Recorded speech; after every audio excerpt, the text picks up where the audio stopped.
in our neighborhood there, the young people, the girls decided, or well, that we'd have a Sadie Hawkins Day party.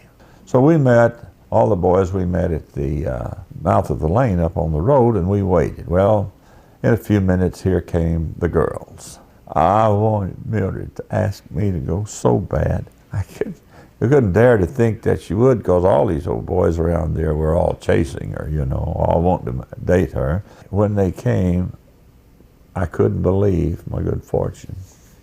Mildred came up to me and she said, "Lonnie, would you care to go to the party with me?" And I thought I'd just fall over in a faint. But I was the happiest young fella you could possibly imagine. I was walking on clouds. And from that time on, why, we were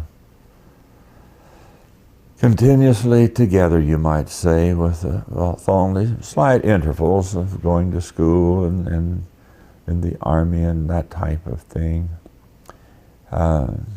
until she had to leave.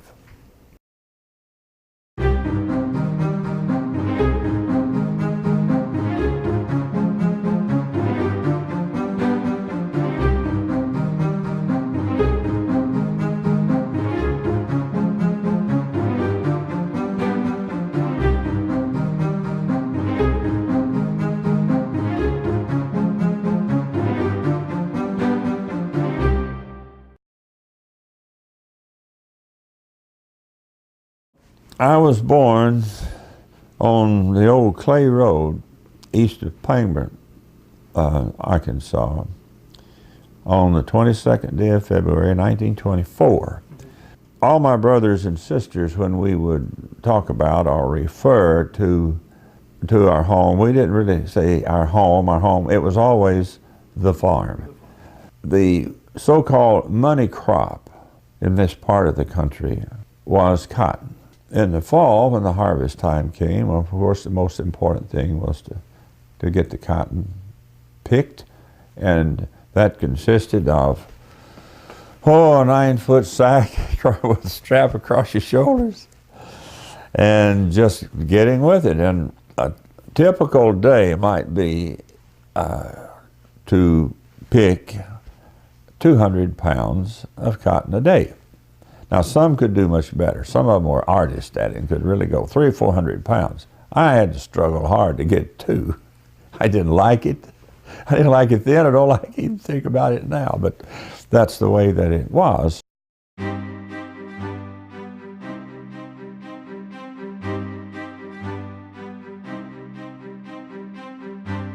We're talking about the 1930s.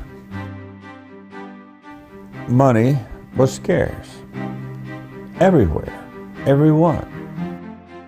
And all, in spite of those horrible years of the Depression, the economic depression, when so many people in this country depended upon soup lines, we had an overabundance of food. I never spent a day in my life at home cold or unclothed or hungry. It was hard times in many ways, but we were fortunate. I can think back and so thankful and such happy thoughts with my mother and dad.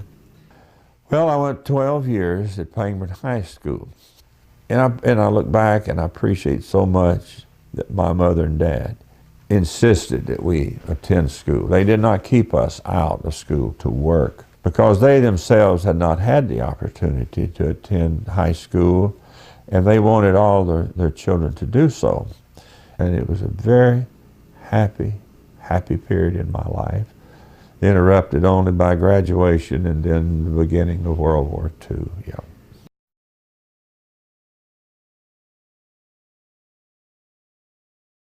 And the typical teacher salary in the midst of the Depression in the mid-1930s was $30 a month. Well, sometimes, like we mentioned a moment ago, when the tax collections just weren't coming in, the teachers could not cash their voucher that was written by the county. So what would happen, or what did happen, the banks would take those vouchers, but they discounted at 10% off the top. And then the bank in turn would hold the voucher until the tax revenues enough came in that they could redeem them then at face value. So it was was a good deal for the bankers, of course, not too good for the teachers.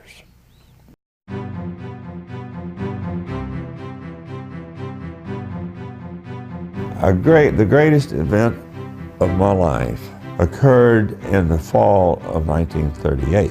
And that was the year in which a farm family of Mr. Orange C. Baker moved into our neighborhood. Word got around, you know, a new family, had a real pretty girl that was a member of it. So the first opportunity I had, I made it a point to, for some reason, go by to visit. And my life changed then. Even as a 14-year-old, I look back. Her name is Mildred Gwendolyn Baker. And I knew almost then that, hey, she's just got to be my girlfriend, just got to be. But she changed my life. And I loved her very, very much. And even in high school, we had grown so close. We were together so much. By the time we had graduated, I went into the Army, we had become engaged. We had an understanding that if I went into the Army and survived the war, we would spend the rest of our lives together. And that's exactly what happened.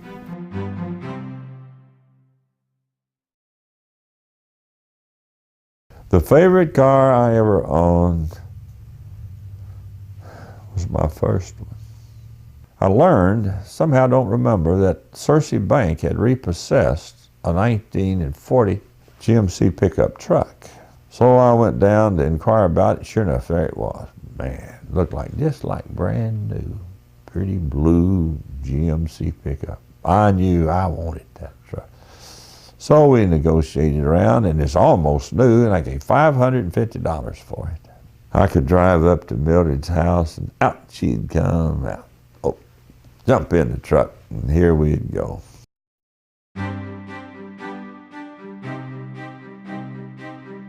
I remember this too. On the attack by the Japanese on Pearl Harbor, I remember, of course, it's on the subject of everybody's mind. I remember asking my father, I said, "Dad, do you think I'll have to go into the Army?" And in his wise way, he said, "Well, son, I'm afraid you will." They were lowering the draft age at that time soon the next draft would be 19-year-olds. I got my notice to report to my draft board for physical examination. We were examined on the 4th day of March, 1943, and then was given a week. You had 7 days to get your, quote, business in order. My business was to go see Mildred. We knew that we were going to spend our life together. We knew that. But this war was interrupting everything. Parting with her was very difficult at the time. I didn't know whether I would ever see her again. I mean, we knew that, and we realized that.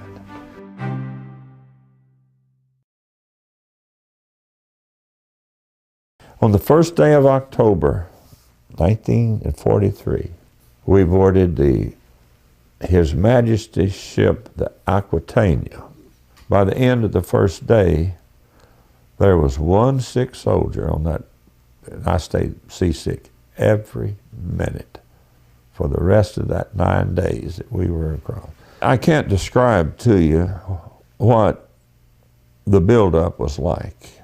I don't see how, and we said, what keeps the British island from falling, sinking in the ocean? So our job was to move the tanks after they were unloaded off of the ships. We were on the docks at Southampton, and I was on the deck of a freighter, and the cranes were lifting these tanks out of the hold, swinging them around, dropping them on the deck. So in this case, he had lifted this Sherman out of this hold. All of a sudden, the sirens started going. Bam! He stopped this thing right there. Now, he left that crane in a hurry. I mean, that's just what they'd been doing all this time. Well, it had been moving, had momentum. It swung out, and the excitement, when she swung back, they caught me. They put me on a hospital ship, And I returned to the States. Well, Mildred had completed her training and had accepted a job with the Treasury Department in Washington, D.C. Well, heck, I was going to Fort Meade, Maryland, which is 25 miles away. That's perfect. I figured I'm going to ride the war out here. It was perfect for us. She was going to Washington, I was going there. We get married.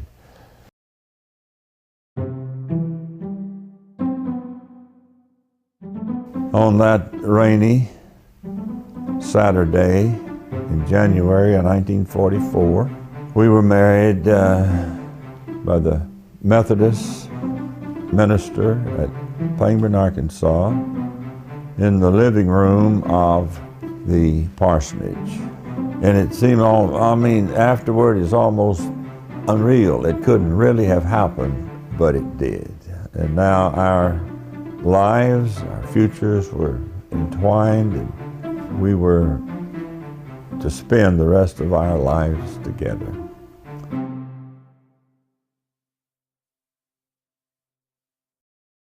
We were down at home, just having a great time, sitting out in the front yard.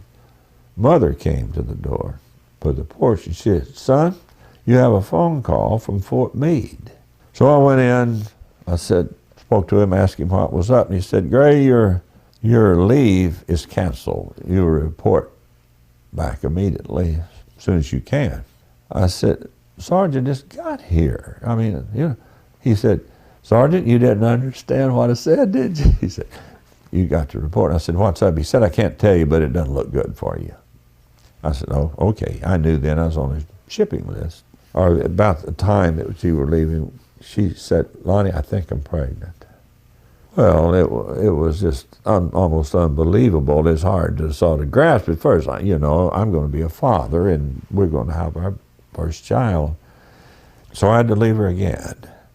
And it was really tough then. But I reported to Fort Miles Standish in Boston, Massachusetts, and was back again. Almost exact route that it had taken the year before.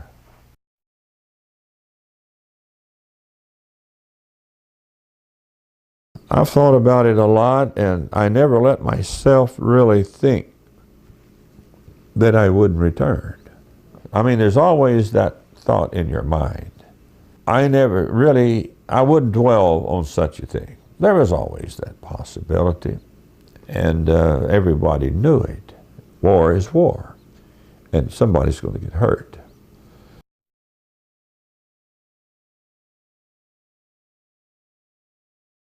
I had a cousin-in-law and two good friends had been captured during the Ardennes, during the Bulge. We had moved into the city of Kassel, and we thought that the adjacent area had been occupied by the infantry. So an old sergeant, a boy from the 8th Division, said, "Hey," we just talking. He said, "They got a big prisoner of war camp just west of town out here." So I said, "Well, I have some good friends I wonder if they might be out there." I said, "I think I'll go." Norman said, "I'll go with you." And this old boy, this 8th Division sergeant said, "I'll go with you." So the three of us started walking. And when we got near, we could see activity in the camp, So we're walking right up to the camp, and all of a sudden, it became obvious the camp was occupied, but it was still in German hands. The guards were still in the tower, and they were on the gate. I don't know how far we were, 7,500 yards. How we survived, I'll never know. Maybe they got a little bit nervous too. Maybe someone fired prematurely or whatever, but we were in the road, open. Well, there wasn't one thing to do, and I'd get out of there and get out fast.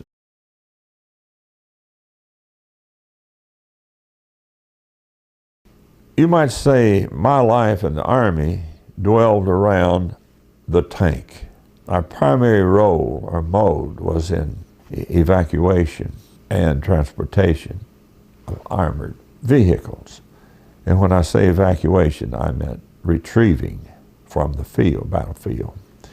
Some of those, like, for example, a tank is, quote, knocked out, destroyed, maybe had taken a direct hit. Well, those Shermans had a 5-man crew. If you take a direct hit, well, say, what was that, German 88, your chances of survival was practically nil.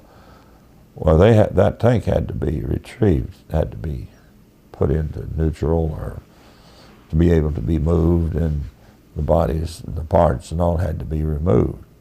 Now that got to be mean. We were called the gleaners.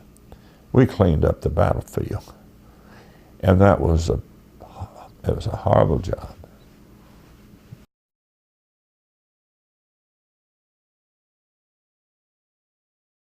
Actually, the war came to an end for me on April 24th of 1945. We were about 55 miles from Berlin at the time, and a lot of German troops had only one thing in mind, and that was to get out of there. The war was over, and they wanted to get out alive. Day after day, the Germans were crossing into the American lines. They were through. And it was rare indeed to see a German prisoner of war that still retained or wore his helmet. When he surrendered, he threw it away. That was a symbol. You got to be a symbol. He was through, he was finished. So they came, civilians running from the Russians. They wanted no part of the Russian occupying. The civilians who were crossing that bridge 24 hours a day on foot with only possessions in the whole world they had was on their back. Children in hand, old, infirm, everybody that could walk and then was within distance was crossing at that bridge at that time.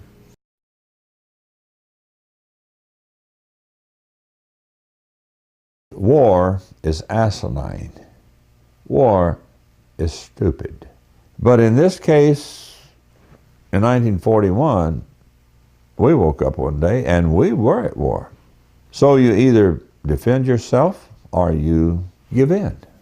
We had no choice. If we were to remain as a sovereign state, sovereign nation, let's take, for example, my own experience. I cannot recall, I cannot remember.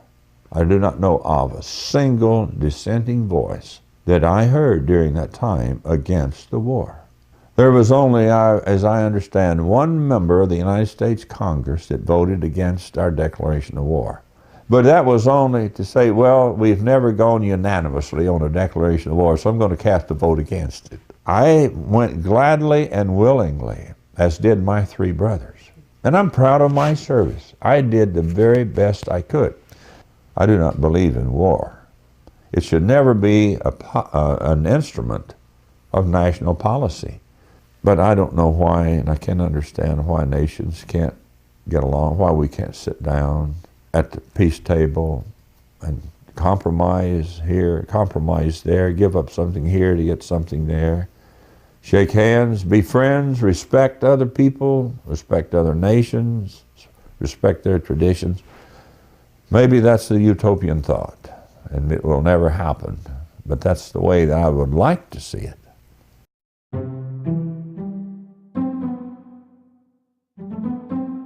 In July of 1945, I was on a great anticipation. And then one day, I got a telegram. And I remember they handed it to me and I knew good and well what it was. I remember I sat on my bunk and I held that telegram in my hands and hesitating to open. I didn't know exactly what I was going to find, see. But I never will forget what it said. It said, Lana Gwendolyn Gray arrived July 19th.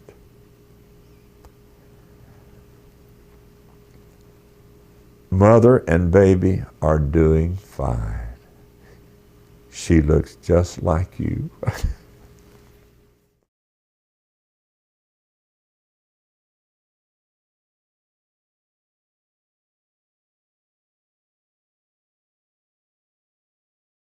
The months went by,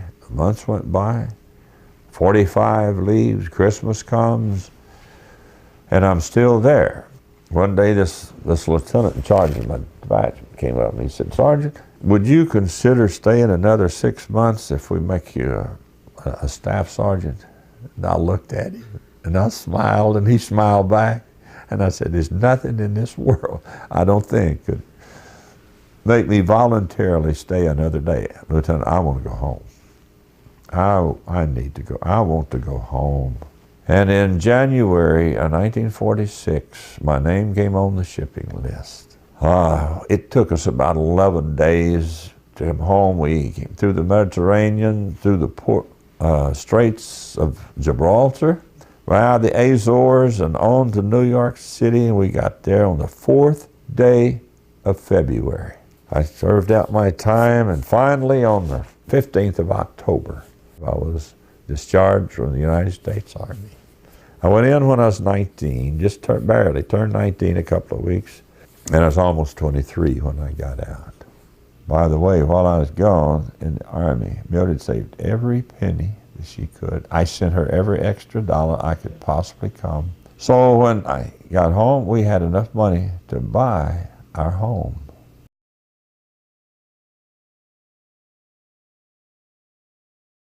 I was discharged in October of 1946. And by that time, while we were expecting our second child, he would be Larry Eugene Gray. Larry was born, like Gwen, both of them were born in Rogers Hospital here in Searcy. When Mildred left the delivery room after Larry had been born, first thing she said to me, she said, "Oh, Lonnie, is it a boy?"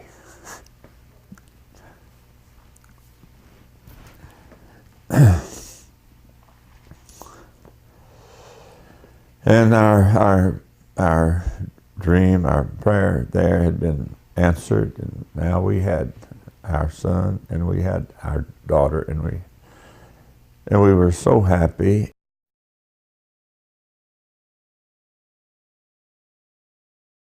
Anyway, I enrolled in the local college here, Harding College at Searcy.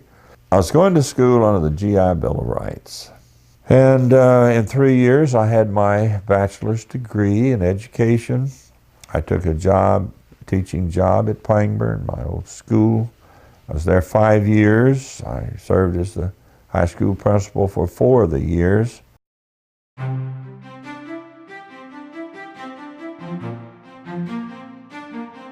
Each family has to have a foundation, a rock, if you please, which was Mildred. Mildred was the rock, was the foundation of our family. She's so patient, her family always came first. She loved her children above anything in this world. She worked at it. She overlooked my weaknesses and encouraged what strengths I might have. And anything we ever did, we sat down and we discussed it together. Love, devotion, respect for each other, our thoughts and our decisions, our needs. She was the key, the answer to your question.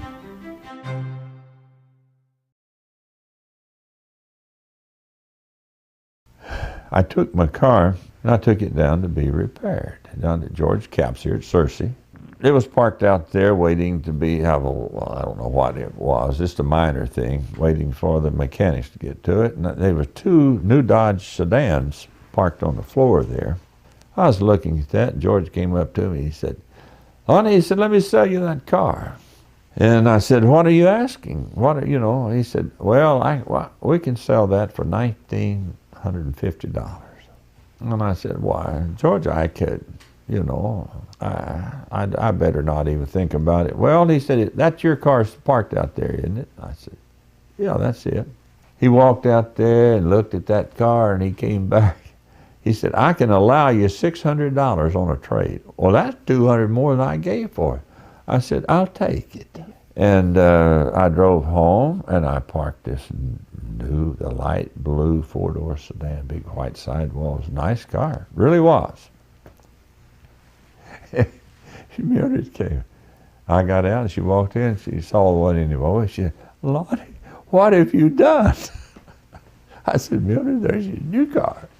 "We can't do that." I said, "You leave that to me." She never said another word after that.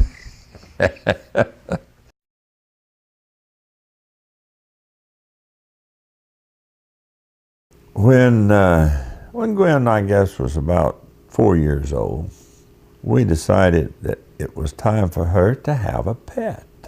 I did. I learned that someone had a puppy they'd like to place in a home, so I went down there, and sure enough, pretty little fluffy puppy dog. Just down to just running around, you know, exploring everything. Just a real young one. I set the little puppy down. Gwen was standing there, and she put the look on that dog. And she stared at that dog. And the puppy ran over toward her and all, and she turned around, and all you could see is those little feet headed for the house. She would have nothing to do with that dog, not 1 minute. So I had to find it another home. She just wouldn't have, no way.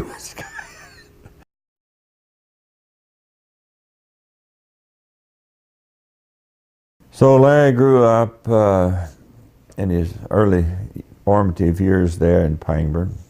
He loved to go fishing with me. He loved it. I remember one day he was very persistent. "Dad or Daddy, let's go fishing." I'd say, "Son, I really have to do something else. I can't go right now. I want to go fishing, you know." And finally I said, "Well, Larry, you can go if you want to. You don't have to have me along with you." I'm talking about Larry being 5 years old, maybe 6 or 5 years would probably catch it. The little fella, he got his tackle box. He got his fishing rod. He walked out on the street. So I saw what was happening, and I thought, well, I believe I'll just follow this through. So I watched him, and then I got in the car slowly along behind me. He didn't know I was there. Well, he got up to one of our friends' house, so she went out and stopped him, and she said, "Larry, where are you going?" He said, "I'm going fishing." "Well, Larry, where you, at the river?" "Yes." "Well, you can't do that. Did you slip off?" "No, my daddy said I could go." So he just walked on. He got up to the business section of town, and Mrs. Kate Murphy then saw him, and she went out to talk with him. "No," he said, "my daddy said I could go fishing, so I'm going to go." And by that time, I drove up, and I took him home, and we got ready, and we went to the river, and we went fishing.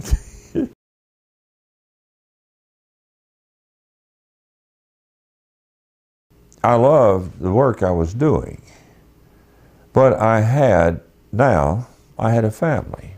Economically, it was not wise to stay if I wanted to accomplish the things I had in mind.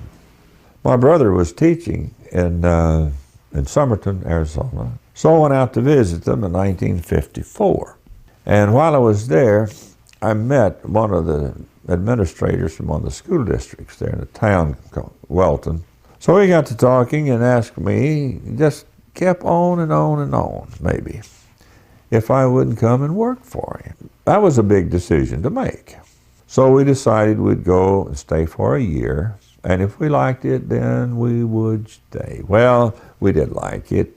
When we went to this little town of Welton, where I took my first position, Larry and Gwen and I were all in the same school. Well, Mildred said, "I don't want to sit here by myself during the day." The district superintendent needed a secretary. That was just made to order. She accepted it and worked 27 years out of the same office.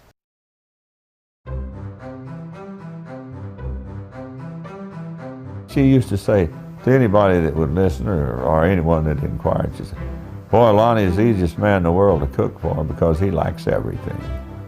But she had a specialty on cream pies. Oh man, coconut cream, banana cream. And for her little boy, for her son Larry, when he was coming home from college or wherever, when he got there, you could bet he had a chocolate cream pie.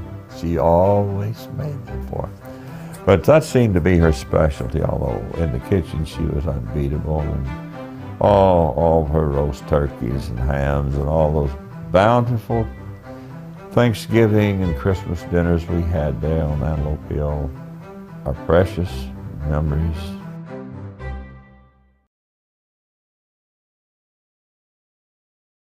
Well, I was very much worried. I figured I had all the war that our family needed. Larry would have gone willingly and done his duty had he been called. And his lottery was a low number, and I didn't say, I'm sorry it's a low number. I was glad. I would have hated to have seen my son go because I did not believe in the Vietnamese War. And I'll tell you why.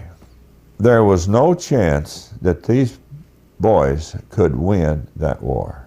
There was no front lines. They'd take a position one time, hold it for a day, move off, the enemy occupied the next. What had they gained? They gained casualties. We lost 55,000 young men in that war.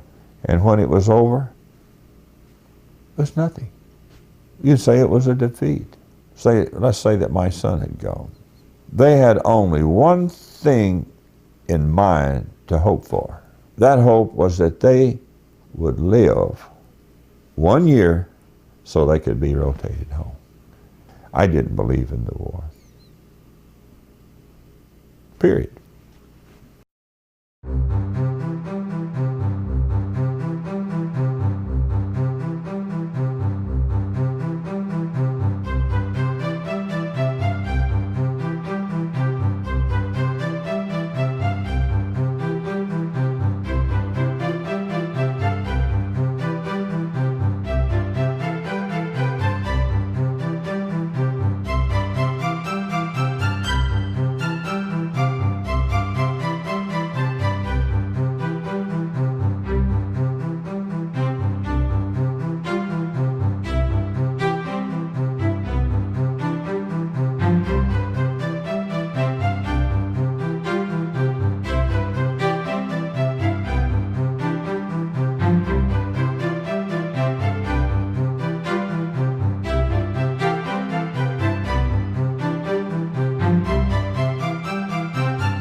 So we had 28 great years in Arizona. And when we reached age that we had predetermined, I reached my 60th birthday and our 59th, we quit. We retired.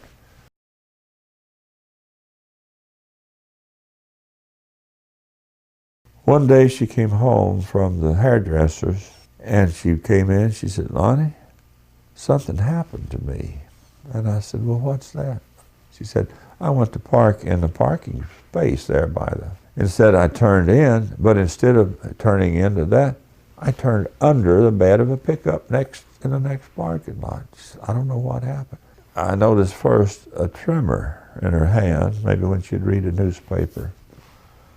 And I wondered about it, but then sometimes it wasn't there, it would go away.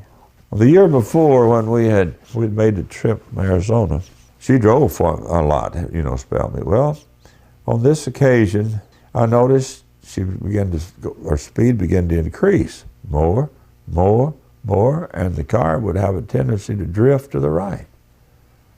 I really got concerned then, see. I made an appointment to see a neurologist, and he diagnosed it as Parkinson's. But what little I knew about it, I didn't really buy that.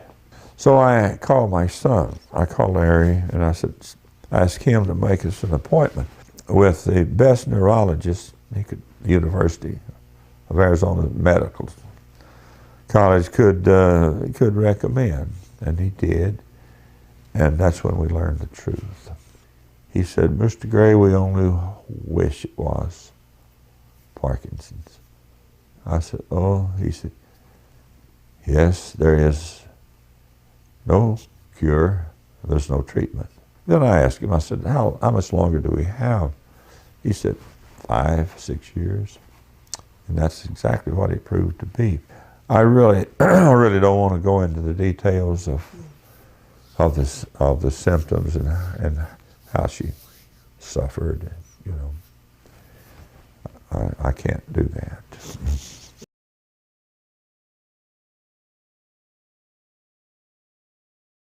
The illness was to her central nervous system.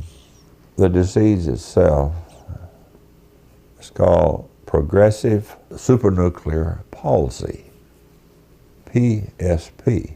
Even when she was ill and she knew that her time was over, she never once complained about what life had dealt her. Not once. To the last minutes of her life, her mind, her thoughts were with her family. And that's the way she was. She was such a pillar of strength. A pillar of strength. And she passed away in Tucson, and she had asked to be brought back here, and that's what it did. And she's buried in the family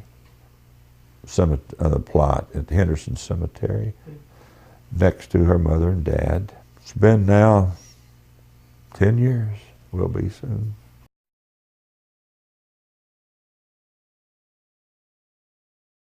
I went through no more or no less than millions of others, you know, that lose their loved ones. I will never really be reconciled to it. I miss her so much.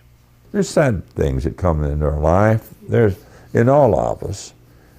And you cope with them as best you can. And I had all those great, great memories in which I have relied upon. And I look at my family today, and I think how happy she would have been to still be here and a part of it, because she loved those little children, her grandchildren, so much.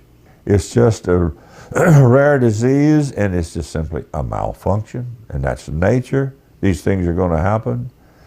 But why it had to reach down and choose her, I don't know. I can't answer that. I've tried to answer it, but I'm like you, I can't.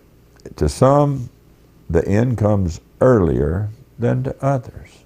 There's no set pattern. That portion of her brain, the little portion there, the connectors, just simply malfunctioned. And you accept it, or you blame everybody else and everything and let it destroy you. She would not have wanted that. And in the years since, when I'm maybe thinking about something or a decision making, I go back and I ask, now, what would Mildred expect of me? She had always a little saying to me when she wasn't quite pleased, you know, or didn't really think, she'd say, "Lonnie, you can do better than that." So I use that today, and I think, what would she have wanted? Would she say, "Lonnie, you can do better than that"? Her goodness, her compassion, I see every day in her daughter and in her son. The most influential person in my life was Mildred. And I owe everything, really. Any success I might have, any characteristic I might have, I owe it to her.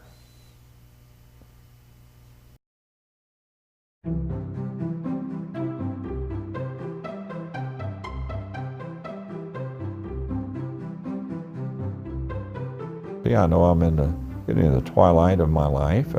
It's been a good life. It's been a good ride. Ups and downs and rough spots in the highway of life, but overall, it's been so good. And I ask for one thing, and that's as long as I'm here, that I have decent health and just live my life out in peace and tranquility and